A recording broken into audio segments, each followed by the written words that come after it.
আসসালামু আলাইকুম ভিউয়ার্স।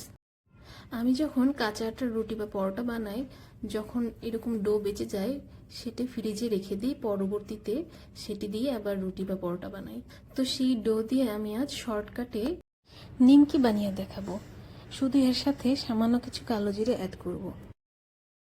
এবার ডোটাকে ভালোভাবে মাখিয়ে নিয়ে রুটির মতো একটা একটা করে রুটি বানিয়ে সুন্দর করে নিমকির শেপে কেটে নেব।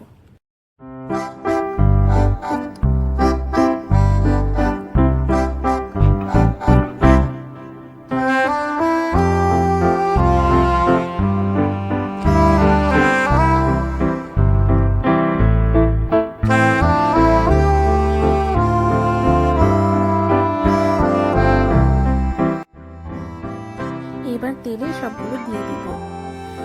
দলা হয়ে থাকলেও সমস্যা নাই, কিন্তু তেলে দিলেই ছেড়ে যাবে।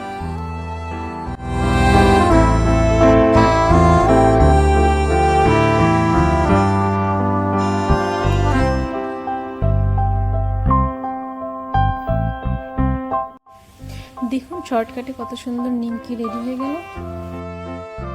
দেখুন কত সুন্দর ক্রিস্পি হয়েছে।